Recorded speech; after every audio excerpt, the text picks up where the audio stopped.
করছে। যারা হাসিনার শাসন ফিরে আনার মিশনে আছেন তাদের সাবধান করে দিয়ে বলতে চাই, প্রতি বিপ্লব ঘটানোর মতো সক্ষমতা আপনাদের নাই। সরকার হাতে ছিল, হাসিনা দেশে ছিল, ছাত্রলীগ ছিল, যুবলীগ ছিল, অস্ত্রপাতি ছিল, তাই পারেন নাই। ছাত্র জনতা প্রতি বিপ্লব রুখে দিবে, তবে অনেক রক্তপাত হবে। এই রক্তপাত যদি এড়াইতে চান তাইলে এই অপচেষ্টা বন্ধ করেন। আমি আগের এপিসোডে বলছি যে এই বিপ্লবের স্টেক হোল্ডারদের কথা শুনতেছে না সরকার যারা গঠন করছে। আপনারা মনে করছেন আপনারাই একমাত্র বেশি বুঝেন, আর কেউ বুঝে না।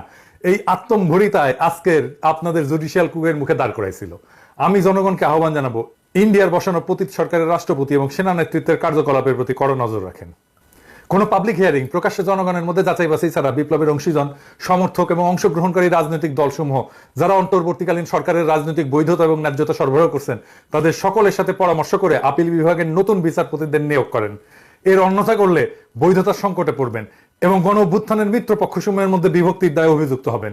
ইন্ডিয়ার বসানো পতিত সরকারের রাষ্ট্রপতি এবং সেনা নেতৃত্বের বশ্যতা স্বীকার করে অন্তর্বর্তীকালীন সরকারের পরিচালনার পথে যারা ডক্টর মোহাম্মদ ইউনূসকে ঠেলে দিচ্ছেন তাদেরকে কোণঠাসা করে ফেলেন।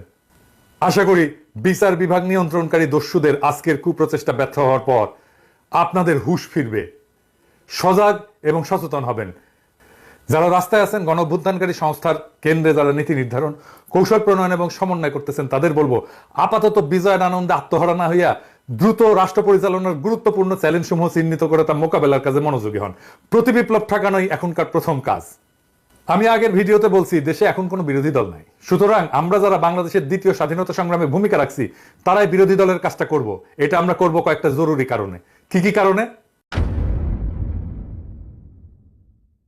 প্রথমত, এই সরকার একটা অত্যন্ত ক্রিটিক্যাল সময় দেশের শাসনভার গ্রহণ করছে। এই সরকারের সাফল্যের উপর নির্ভর করতেছে আমরা আমাদের বিজয় ধরে রাখতে পারবো কি পারবো না, নাকি আমাদের দ্বিতীয়বারের স্বাধীনতা ব্যাহত হয়ে যাবে। সুতরাং এই সরকারকে গঠনমূলকভাবে সমালোচনা করা, সহায়তা করা আমাদের কর্তব্য। দ্বিতীয়ত, এই সরকার যে প্রক্রিয়া গঠিত হয়েছে এবং এতে যারা অন্তর্ভুক্ত হয়েছেন তাতে এর সাথে সীমাহীন আত্মত্যাগের মাধ্যমে অর্জিত আমাদের এই ঐতিহাসিক বিপ্লবের যে স্পিরিট তা আগামী দিনগুলোতে সঠিকভাবে বাস্তবায়িত হবে কিনা তা নিয়ে আমার গভীর সন্দেহ আছে। তাই এই সরকারকে লাইনে রাখার কাজটাও বিপ্লবীদেরকেই করতে হবে। তৃতীয়ত, এই সরকারের 16 জন উপদেষ্টার মধ্যে 12 জনের সরকার পরিচালনার কোনো দৃশ্যমান যোগ্যতা এবং অভিজ্ঞতা নাই। এরা নিশ্চিতভাবে মেস আপ করবেন। তাদের ভুল এবং ব্যর্থতা নির্দেশ করা একটা অতি গুরুত্বপূর্ণ কাজ। বাংলাদেশের মিডিয়া যদি বিশ্বাসযোগ্য হতো তাহলে এই কাজটা তারাই করতে পারতেন, কিন্তু ফ্যাসিস্ট আমলে আমরা আমাদের মিডিয়ার যে দাসসুলভ এবং অনেক ক্ষেত্রে গণবিরোধী ভূমিকা দেখছি তাতে এদের উপরে বিন্দুমাত্র আস্থা রাখা যায় না। তাছাড়া এই মিডিয়া হাউসগুলোর মালিকেরা প্রায় সব ক্ষেত্রেই পলাতক গণখনি হাসিনার অনুগ্রহপ্রাপ্ত, চরম অসৎ, দুর্নীতিগ্রস্ত, লুটেরা ব্যবসায়িক গোষ্ঠী। এরা সুযোগ পেলে বিপ্লবকে ব্যর্থ করে দেওয়ার চেষ্টা করবে। চতুর্থত, এই সরকার ভুল করলে বা ব্যর্থ হলে পরাজিত ফ্যাসিস্ট শক্তি এবং তার ভারতীয় পৃষ্ঠপোষকেরা তার পুরো সুযোগ নিয়ে আবার ঢুকে পড়ার চেষ্টা করবে। ইতিমধ্যে ভারত সরকার ইউনূস সরকারের প্রতি গভীর নেতিবাচক মনোভাব দেখেছে। ঢাকায় নিযুক্ত ভারতীয় হাইকমিশনের অন্তর্বর্তীকালীন সরকারের শপথ গ্রহণ অনুষ্ঠানে আসেন নাই। ভারতের মিডিয়াতে আমাদের দ্বিতীয় স্বাধীনতা নিয়ে ব্যাপক নেতিবাচক এবং উস্কানিমূলক প্রচার চালানো হচ্ছে। আমি এই প্রসঙ্গে আবার পরে আসবো। সুতরাং ভারত যে তার হারানো উপনিবেশ ফিরে পাওয়ার জন্য সুযোগের অপেক্ষায় আছে তা আমরা ইতিমধ্যেই ভালোভাবে উপলব্ধি করতে পারছি। এই পরাজিত শক্তি হাসিনা এবং তার প্রভু ভারত যাতে এদেশের রাজনীতি এবং শাসনে কোনোভাবে পুনঃপ্রবেশ করতে না পারে সেই জন্য সরকারের সমালোচনার স্পেসটা আমাদের দখলেই রাখতে হবে। পঞ্চমত, গণতন্ত্রকে একটা শক্ত ভিত্তির প্রতিষ্ঠার জন্য সরকারের গঠনমূলক সমালোচনার একটা সুস্থ ধারা তৈরি করা অত্যন্ত জরুরি। সরকারের জবাবদিহিতা নিশ্চিত করার লক্ষ্যে এই সমালোচনা হতে হবে নির্মমভাবে সত্য এবং বস্তুনিষ্ঠ। এতকাল আমরা দেখছি বিভিন্ন সরকারের সমালোচনাকে শত্রুতামূলক বলে মনে করা হইতো। এই নষ্ট সংস্কৃতি থেকে বেড়ায় আসতে হবে। এই লক্ষ্যে বর্তমান পরিস্থিতিতে গঠনমূলক বিরোধী দলের ভূমিকা পালনের উদ্দেশ্যে আমি বাংলাদেশের কয়েকজন গুণী, অভিজ্ঞ এবং পরীক্ষিত দেশপ্রেমিক ব্যক্তিদেরকে নিয়ে একটা ফোরাম গঠন করার পরিকল্পনা করছি, যার নাম হবে শ্যাডো ক্যাবিনেট বা ছায়া পরিষদ। বিভিন্ন গণতান্ত্রিক দেশে এই ধরনের ব্যবস্থা আছে। এই পরিষদ দেশের প্রধান প্রধান ইস্যুর উপরে আমরা কি কি নীতি ব্যবস্থা নিতে পারি তা নিয়ে প্রকাশ্যে আলোচনা করব, জনগণকে সম্পৃক্ত করব, সরকারকে লাইনে রাখার চেষ্টা করব এবং সর্বোপরি আমাদের দ্বিতীয় স্বাধীনতা যাতে ব্যর্থ বা বেহাত হয়ে না যায় তার সর্বাত্মক চেষ্টা করব। একই সাথে আমরা দেশের এবং জাতির বিরুদ্ধে আমাদের গণতান্ত্রিক অধিকার এবং সকল প্রকার মানবাধিকার এবং আমাদের স্বাধীনতা, সার্বভৌমত্ব এবং আঞ্চলিক অখণ্ডতা এবং জাতীয় মর্যাদার বিরুদ্ধে যে কোনো কনস্পিরেসি, যে কোনো ষড়যন্ত্রের বিরুদ্ধে জনগণকে অবহিত রাখবো যাতে তারা এই সমস্ত অশুভ চক্রান্ত ব্যর্থ করে দিতে পারেন। আমি আশা করব প্রফেসর ইউনূস আমাদের এই ভূমিকা ইতিবাচকভাবে এবং গুরুত্বের সাথে গ্রহণ করবেন। এই কথাটা আমি বলতেছি এই কারণেই যে প্রফেসর ইউনূসের একটা কথায় আমার কিন্তু খটকা লাগছে। স্যার, আপনি কিছু মনে করেন না, আমি এটা বলতাম না, কিন্তু আমি এটা বলতে বাধ্য হইতেছি। আপনি বলছেন যে এখন থেকে আপনার কথা শুনতে হবে। না স্যার, আপনাকে বরং আমাদের কথা শুনতে হবে, জনগণের কথা শুনতে হবে। মনে রাখবেন, এই বিপ্লবের নায়ক কিন্তু আপনি না। আমরা যা বলবো সেটা সত্যি ভেবেই বলবো। আপনি প্রথমে এয়ারপোর্টে এই কথা বলছেন, কিন্তু আমার কথা শুনতে হবে, এটা স্বৈরাচারের কণ্ঠস্বর স্যার। আমরা এটা নিয়ে সঙ্গত কারণে কথা বলিনি, কিন্তু এইটা ভাবেন না স্যার যে আমরা এটা লক্ষ্য করিনি। আমরা লক্ষ্য করছি এবং নোট রাখছি। এই বিপ্লবের ফসল যাতে লুট হইয়া না যায়, আমাদের দ্বিতীয় স্বাধীনতা যেন আবার বিদেশিদের পায়ে বিসর্জিত না হয়, তার জন্য আমরা আমাদের জবান খোলা রাখবো। দেশ কিন্তু গ্রামীণ ব্যাংক না স্যার, আর আপনি কিন্তু দেশের এমডি না স্যার। হ্যাঁ, যাই হোক, আপনাকে এবং আপনার সরকারকে আমাদের কথা শুনতেই হবে। আমাকে কিঞ্চিত এটা রূঢ়ভাবে বলতে হইল, কারণ এটা শুধু আপনি বলেননি, এক উপদেষ্টা দায়িত্ব নিতে না নিতেই বললেন কঠিন এবং বিব্রতকর প্রশ্ন করবেন না। এই সরকার কতদিনের হতে পারে, এইরকম আপনার কোনো প্রত্যাশা আছে? আপনি আমাকে কোনো কঠিন প্রশ্ন করেন না। এটা তো স্বৈরাচারের ভাষা। এই মনোবৃত্তি নিয়ে কি করে একজন একটা বিপ্লব উত্তর সরকারের স্থান পায়, ভারী উদ্বেগের বিষয়। আমি আরো উদ্বিগ্ন, এই সরকারে ১-১১ তিন জন ব্যক্তিত্ব জায়গা পেলেন কি করে, এবং কারা কারা আসেন আমরা একটু দেখি। এর মধ্যে একজন হইতেছেন ব্রিগেডিয়ার সাখাত, যাহার সম্পর্কে আগের ভিডিওতে বলছি, কিন্তু উনার কীর্তি এতই মহৎ যে উনার সম্পর্কে বললে আর শেষ হবে না আর কি। ২০০৮-এর নির্বাচনে কিভাবে আওয়ামী লীগ জিতলো জানেন? আওয়ামী লীগ পেল 49% ভোট, আর বিএনপি পেল 33.20% ভোট। আর সিট পেল আওয়ামী লীগ কত? 230, আর বিএনপি 33 মাত্র। এটা কেমনে কিভাবে হইল আসেন এটা একটু দেখি, এবং এর পিছনে কুশীলভ কে ছিল। জাতীয় সংসদে কিছু আসন আছে আওয়ামী লীগ পাবেই, যতই খারাপ অবস্থা হোক। মানে এখনো যদি ইলেকশন হয় তাও পাবে। কিছু আসন আছে যা বিএনপি পাবেই, যতই খারাপ অবস্থা হোক বিএনপি। প্রায় ১৫০টার মতো আসনে এক ধরনের টাগ অফ ওয়ার চলে, মানে টানাটানি চলে আর কি। কে জিতবে নিশ্চিত না, একটা কিংবা দুইটা কেন্দ্রের ফল হিসাব বদলে দেয়। এই এম সাখাওয়াত হোসেন ২০০৮ সালের ১৩৩টা আসনের সীমানা এমন ভাবে পুনর্বিন্যাস করে যেন ১৩৩টা আসনে নিশ্চিতভাবে আওয়ামী লীগ পায়।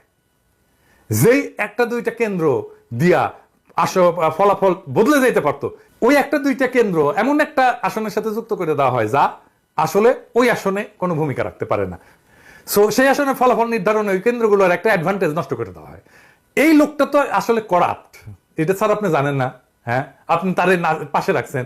চট্টগ্রামে থাকার সময় সেনাবাহিনীর গম চুরির দায়ে আর্মি থেকে ডিসমিস চেয়ে। তো এই লোককে নিয়ে প্রফেসর ইউনূস কেমনে কাজ করবে? আমি শুনছি উপদেষ্টা পরিষদের মিটিং এ নাকি মিলিটারি মেজাজ দেখায়। সত্য মিথ্যা জানি না, কেমন খেসটা দেখেন। ডরে বিদ্রোহী পুলিশদের সাথে কথা বলতে রাজারবাগ পুলিশ ফাঁড়িতে যায় না, আবার মিলিটারি মেজাজ দেখায়। শুনলে একদম তৃপ্তি জইলা যায় এই সমস্ত কথা শুনলে। এখন সুশীল হয়ে বসছে, এখন সরকার হয়ে বসছে। আর তৌহিদ হোসেন সাহেব, আমি কিন্তু পছন্দ করি। ইনি কিন্তু ১-১ সময় পররাষ্ট্র সচিব ছিলেন, ব্যক্তিগতভাবে অত্যন্ত সজ্জন মানুষ, সন্দেহ নাই। আমি বলছি যে আমি ওনারা পছন্দ করি, ওনার সাথে আমার দেখা হয়েছে, এক সময় কথা হয়েছে, কিন্তু সরকার হিসাবে কিন্তু পছন্দ করি না, বিশেষ করে এই সময়। কারণ তার সচিব থাকার সময় বাংলাদেশকে ভারতের পায়ে সমর্পণ করা হয়। এবার আমরা দ্বিতীয় মুক্তিযুদ্ধ করে ভারত মুক্ত হইলাম, এখন কি করে আশা করতে পারি যে তিনি বুকসিতায় শহীদ আপু সাইদের মতো ভারতের সামনে দাঁড়াতে পারবেন? আমি অন্তত সেই আশা করি না। সেই মেরুদণ্ড ওনার নাই, থাকলে সেই সময় রুখে দিতেন। তাই এই কাজ তার দিয়ে হবে না। আর 111 আর কুশীলা বলে হাসান আলী এর আমলে 3 মাসের তত্ত্বাবধায়ক সরকারকে টেনে টুনে 2 বছর মেয়াদি করা হয়, যার ফল আমরা 16 বছর ধরে মর্মে উপলব্ধি করতেছি। কে 2 বছর মেয়াদি করার কাজটা করছে? উনি। এই সরকারের প্রত্যেক মানুষকে হইতে হবে দক্ষ বিপ্লবের চেতনাবাহী এবং সাহসী এবং হৃদয়বান। হাসান আলী তার পুত্রবধূকে 9 মাসের অন্তঃসত্ত্বা অবস্থায় জেলে পাঠাইছিলেন। জেলেই মহিলার বাচ্চা হয়েছে। আপনার যত বড় শত্রু হোক না কেন, 9 মাসের অন্তঃসত্ত্বা নারীকে আপনি জেলে পাঠাইতে পারেন? উনি বলবেন জেলে তো আমি পাঠাই নাই, পুলিশ নিয়ে গেছে। 10 বার জামিন চাইছিল এই মহিলা, ওনার পুত্রবধূ। ক্ষমতা খাটায় আটকায় দেওয়া হয়েছে। কে ক্ষমতা খাটাইছে? 2 বছরের মাসুম বাচ্চাকে মায়ের কাছ থেকে সরায় রাখা হয়েছে। উনি তো বাসার মানুষকে আগে দেখবেন, দেশের মানুষের প্রতি ন্যায় উনি কেমনে করবেন? নিজের বাসা ঠিক রাখতে পারে না, আর দেশের প্রতি দায়িত্ব পালন করতে আসছেন। এই সমস্ত বালের আলাপ দিয়েন না তো আমার সাথে। তার অপকর্মের ফিরিস্তি পরে দেওয়া যাবে। যাই হোক, স্থানীয় সরকার পল্লী উন্নয়ন সমবায়ের দায়িত্ব যদি কাউকে দিতে হয়, তাহলে তো ১-১ একজন কুশীলভকে কেন? এই বিষয়ে তার কি বিদ্যা, কি অভিজ্ঞতা? সরকার কি এরকম একটা বাটোয়ারের বিষয়? এবার আর কয়েকটা প্রশ্ন রাখি। 15 বছর স্বৈরাচারের কোলে বৈশা সকল সুযোগ সুবিধা ভোগ করছে জাতীয় পার্টি। তারাও তো স্বৈরাচারের দোষর নাকি? হাসিনার তো তারা জোট সঙ্গী। কেমন করে বিপ্লবী সরকারের শপথ অনুষ্ঠানে তারা অংশগ্রহণ করে? এ দায় কার? আর একটা বিষয়, ইন্ডিয়া আর আওয়ামী লীগ হিন্দুদেরকে মাঠে নামাইছে, এইটা বলে যে তাদের উপর নির্যাতন হইতেছে। আপনি একজন হিন্দু স্ট্যাটাস দেখেন, সে বলতেছে আওয়ামী লীগের নির্দেশে ফুরসাইল গ্রামের পোদ্দার বাড়ি এই মন্দিরে বোম ফুটাইছে, এডিটর সাহেব দেখান কারা এটা করছে এবং সে কি বলে, যাকে ধরছে সে কি বলতেছে। আমরা 3 জন ছিলাম। মাসুদ খানে পাঠাইছে। কোনো টাকা অফার করছিল না, আমরা তো তার কথা আর কি ফুটাইছি। কোন জায়গায় ফুটাইতে দিছে? মন্দিরের সামনে ফুটাইছি। কোন এলাকায় ফুসে কে ফুটাইতে গেছিল? কে? মাসুদ। আমলি কেন মাসুদ খান। আমলি কেন মাসুদ খান নেতা উনি বোম ফুটাইতে গেছে মন্দিরে, বোম মারতে অর্ডার দিছে। হ্যাঁ। আচ্ছা ঠিক আছে, কটা বোম? এইগুলা ইন্ডিয়ান মিডিয়া ছড়াইতেছে। এই যে দেখেন 20টা গুজব তারা আইডেন্টিফাই করছে। দেখেন কিরকম গুজব, এডিটর সাহেব একটা একটা কইরা দেখান। হ্যাঁ দেখেন কিরকম ফলস গুজব এই সমস্ত গদি মিডিয়া ছড়াইতেছে টুইটারে। ইন্ডিয়ারে বলতেছি, নিজের দেশে সংখ্যালঘুর নিরাপত্তা নিয়ে বিচলিত হন, বাংলাদেশ নিয়ে বিচলিত হইয়ার না। এমনিতে তো আমসালা দুইটাই গেছে। বাংলাদেশের সাথে সম্পর্ক আরো নষ্ট করতে না চাইলে থামেন এইবার। বাংলাদেশের হিন্দুদের নিজের রাজনৈতিক কৌশল বাস্তবায়নে ঘুঁটি বানাইবেন না। পাশারসা আমরা কিন্তু তুলে দেবো একেবারে। আওয়ামী লীগ নেতারা 300 দুষ্কৃতিকারীদের ভাড়া করছে ডাকাতি করার জন্য, ঢাকা এসে ডাকাতি করতেছে, অবিশ্বাস্য। তো হিন্দু ভাইরা একটু শুনেন, হাসিনার শাসনকে ফিরে আনার জন্য হিন্দু নির্যাতনের কাঠ খেলবেন না। এই অস্থির সময় দুর্বৃত্তরা সুযোগ নেয়। আওয়ামী লীগের মুসলমান নেতারা মাই খায় নাই, বিভৎসভাবে মার খাইছে, মারা গেছে, বাড়ি ঘরদোর পুরাই দিছে, দেয় নাই? কত বড় বড় নেতাদের বাড়ি ঘর, আর শেখ মুজিবের 32 নম্বর পুরাই দিছে। আমি বলছি কোথায় কোথায় যোগাযোগ করতে হবে নিরাপত্তার জন্য। আপনাদের বাসস্থান মন্দির পাহারা দেওয়া হয়েছে না? হয়েছে তো, আরো হবে। কিন্তু এটাকে ইস্যু বানায় বিপ্লব বানচালের চেষ্টা করবেন না, আপনাদের দোহাই লাগে। এইটা আনম্যানেজেবল পর্যায়ে চলে যেতে পারে। কিন্তু আপনাদের সাবধান করে দিচ্ছি, সতর্ক করে দিচ্ছি। বাসায় ফিরে স্থানীয় দরকার হলে হেফাজত ইসলামের সাথে যোগাযোগ করেন, তারা আন্তরিকতার সাথে আপনাদের রক্ষা করছে। স্পেসিফিক কোথাও নিরাপত্তার প্রয়োজন হলে আমাকে জানান, আমি আমার সীমিত সামর্থ্য নিয়ে আপনাদের পাশে দাঁড়াবো। গোবিন্দ পরমাণু তো হিন্দুদেরই নেতা না, সে বলছে যে একটা ঘটনাও সাম্প্রদায়িক না। তারা আক্রান্ত হয়েছে কারণ তারা আওয়ামী লীগ করতো। এখন ধরেন পঙ্কজ দেবনাথ যদি দলা খায়, তাই তো বলতে পারেন না সে যে হিন্দু জন্য দলা খাইছে। আওয়ামী লীগ যে নির্যাতন চালাইছে গত 15 বছর সারা বাংলাদেশের মানুষের উপরে, সেটার একটা প্রতিক্রিয়া হবে না? হবে তো।